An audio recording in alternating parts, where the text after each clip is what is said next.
there is less than 1% chance to clear UPSC. And the main examinations of UPSC become more tougher due to the high competition. So that's require the high level of answer writing practices. But the question is that यहाँ पे अभी भी कुछ लोग हैं जिनको ये नहीं पता कि आंसर का ढांचा कैसा होना चाहिए. कुछ चीजें हैं जो लिखनी जरूरी है, कुछ चीजें हैं जो लिखनी जरूरी नहीं है. Hi, I'm Kajal C. Goel with a 6-year experience regarding the UPSC examinations and the preparations. I will share my highly verified answer sheet by my sir. If I'm talking about the structure of the answer writing, that's divided into 3 parts. The first one, that is the introduction. Second one, that is the main body. And the third one is the conclusion. Introduction आपको 1 marks दिला सकता है और आपके answer की first impression create करता है. वहीं अगर मैं मेन बॉडी की बात करूं तो सबसे ज्यादा मार्क्स यहीं से आते हैं. यहीं पे आपको बुलेट पॉइंट्स भी लिखने हैं, यहीं पे उसके साथ आपको एग्जाम्पल भी लिखने हैं. कंक्लूजन जो है वो आपकी काबिलियत को दिखाता है कि कैसे आप इतने बड़े टॉपिक को 2 लाइन में समराइज करके सब कुछ बताकर सॉल्यूशन प्रोवाइड करते हो. And that's create your overall personality and impression that's give you more marks if you are practicing with the analysis of the topper notes. जैसे मैं अपने आंसर शीट की बात करूं तो 2019 का ये क्वेश्चन है जो मैं आपके साथ अपने आंसर शेयर करना चाहती हूं और जिसके थ्रू मैं आपको समझाना चाहती हूं. क्वेश्चन है कि are we losing our local identity for global identity. ये इंडियन सोसाइटी से है, जिसमें सबसे पहले हम इंट्रोडक्शन लिखेंगे. इंट्रोडक्शन आपको पैराग्राफ डाल के उसके बाद उसको लिखना है जैसा मैंने बताया है इस शीट के अंदर, लेकिन उसके ऊपर आपको टाइटल नहीं डालना है. इंट्रोडक्शन काफ़ी सारे एस्पिरेंट जो होते हैं वो ऊपर टाइटल डाल देते हैं इंट्रोडक्शन. वो गलती आपको नहीं करनी है. उसके बाद आता है मेन बॉडी. मेन बॉडी जो है वो आप क्वेश्चन से ही उठाकर रिलेवेंट आपको शॉर्ट में वो टॉपिक लिखना है जो आपके पूरे बॉडी को समझाएगा, क्वेश्चन के बॉडी को समझाएगा. जैसे यहाँ पे मेन बॉडी 2 पार्ट में डिवाइड होती है. सबसे पहले है losing local identity for global identity, जिसमें फर्स्ट पॉइंट है लॉस ऑफ. जैसे हमारी जो है अभी हम लोकल आइडेंटिटी को कैसे खो रहे हैं, तो इंग्लिश मीडियम का डोमिनेशन बढ़ रहा है और लोकल लैंग्वेज में कोई पढ़ना नहीं चाहता है.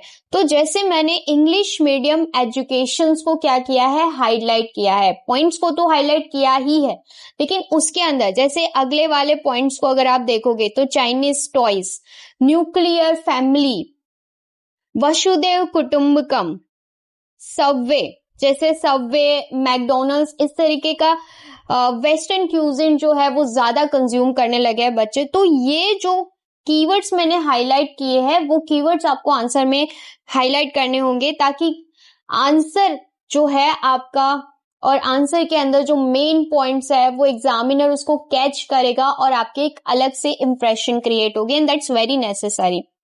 उसके बाद जिम का प्रेवलेंस. फिर हमारी जो नेक्स्ट बॉडी आती है वो है local identity is actually surviving, यानी कि आज भी लोकल आइडेंटिटी सर्वाइविंग है. कैसे? तो उसके लिए पहला पॉइंट है, जैसे कि अब इसमें मैंने करंट के पॉइंट्स और स्टैटिक के पॉइंट्स मैंने डाले हैं. जैसे कि स्पाइक मैके एक यूथ वॉलंटरी मूवमेंट है जो कि हमारे क्लासिकल म्यूजिक और डांस को प्रमोट करता है और ये आर्ट एंड कल्चर के स्टैटिक पोर्शंस में आपको मिल जाएगा और ये करंट यूज में भी उस समय था. उसके बाद बात करें तो सेलिब्रेट रिलीजियन फेस्टिवल. जैसे हम देखेंगे कि आज भी हम हमारे रिलीजियस फेस्टिवल को सेलिब्रेट करते हैं. हर फेस्टिवल, चाहे दिवाली हो, नवरात्रि हो. यहाँ पे एक मोस्ट इम्प्रेसिव जो पॉइंट है वो है टॉय काथून 2024 जो कि करंट न्यूज़ में था और ये पॉइंट जो है मेरे आंसर को और सुनहरा बना देता है. उसके बाद आप देखोगे इंडियन क्यूजिन. जैसे फॉरेन के अंदर हमारे जो क्यूजिन है फॉरेनर्स को बहुत पसंद आता है. जैसे मैं गुजरात से हूँ तो हमारे गुजरात का खांडवी, ढोकला, खमन, ये सब बहुत ही इंटरेस्टिंग लगता है उन लोगों को. उसके बाद बात करें इंडियन डायस्पोरा जो अब्रॉड में है वो वहाँ पे भी हमारे फेस्टिवल मनाते हैं. जैसे नवरात्रि यूएसए में मनाई जाती है. ठीक है. फिर लोकल गोइंग ग्लोबल, मतलब अब लोकल भी ग्लोबलाइजेशन की वजह से हमारी जो लोकल चीज़ें थी वो ग्लोबल तक पहुँच गई. जैसे योगा योगा इंटरनेशनल डे बन चुका है योगा का। फिर आयुर्वेदा भी जो है ग्लोबल पहुंच गई है। तो यहाँ पे योगा और आयुर्वेदा को हाईलाइट करना बहुत इम्पॉर्टेंट है। और उसके अगर आपके पास टाइम बचता है तो आप इंटरनेशनल डे भी लिख सकते हो, yoga as a international day. उसके बाद अगर मैं कंक्लूज़न की बात करूँ तो कंक्लूज़न में एक गलती कभी मत करना कि कंक्लूज़न में आपको जो है कोई फ्लो चार्ट वगैरह नहीं बनाना है, उसको बहुत बड़ा नहीं बनाना है। कंक्लूज़न आपको 2 लाइन के अंदर ही लिखना है। आपने जो पूरा टॉपिक लिखा है उसको समराइज़ करना है अच्छे से। आप कोई कोट लिख सकते हो उससे रिलेवेंट, ठीक है। लेकिन आपको उसको कंक्लूज़न जो है आपके मतलब उसकी समाप्ति है तो वो बहुत इंटरेस्टिंग होना चाहिए, क्योंकि वो लास्ट इम्प्रेशन क्रिएट करता है और उसी से आपका ओवरऑल मार्क्स डिसाइड होता है, ठीक है। तो वे आप कंक्लूज़न जो है, अब देखो यहाँ पे कंक्लूज़न भी हेडिंग आपको डालना है तो डालो, क्योंकि काफ़ी सारे जो टॉपर्स हैं वो नहीं डालते हैं, मैंने उनकी आंसर शीट देखी है।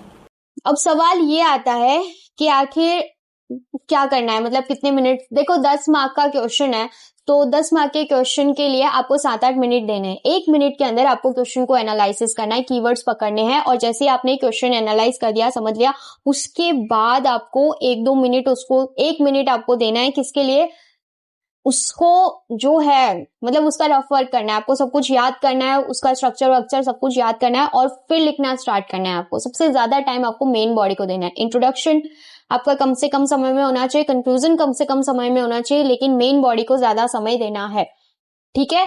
और जब भी आप आंसर लिखे तो टाइमर लगा के लिखे। जैसे 10 मार्क का क्वेश्चन है तो 7 मिनट का टाइमर लगा दीजिए, और 7 मिनट जैसे खत्म हो जाते हैं आप आंसर लिखने में रुक जाएंगे और आप देखेंगे कि आप कितना लिख पाते हो उस समय के अंदर।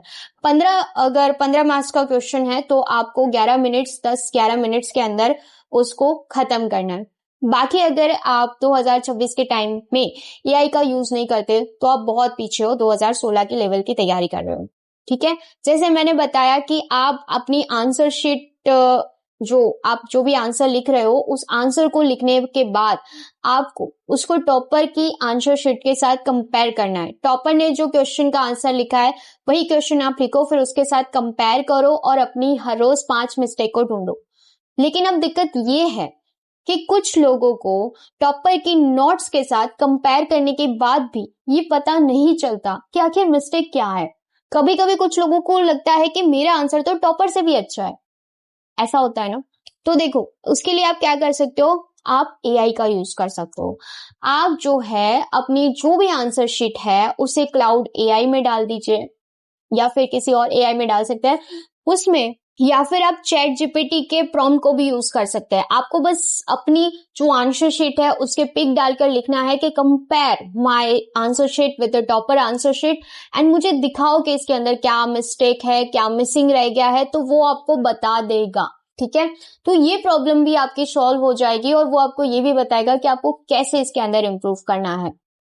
Okay, so use AI, be smarter and do practice. लेकिन सबसे इंपॉर्टेंट है बच्चों, कंपटीशन बहुत हाई हो चुका है, so that's require a speed.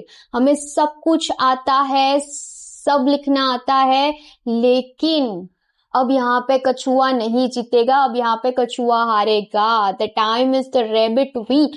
अब आपको रैबिट की तरह फास्ट भागना पड़ेगा, ठीक है। अब आपको फास्ट भागना पड़ेगा, हर चीज को टाइमर लगा के आपको करना पड़ेगा, तब आप इस रेस में जीत पाओगे, वरना आप रेस से बाहर हो जाओगे, क्योंकि सारा खेल है समय का, वक्त का।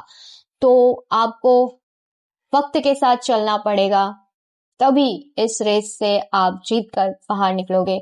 ओके, अगर आपको समझ आया तो कमेंट जरूर करना और फॉलो जरूर करना।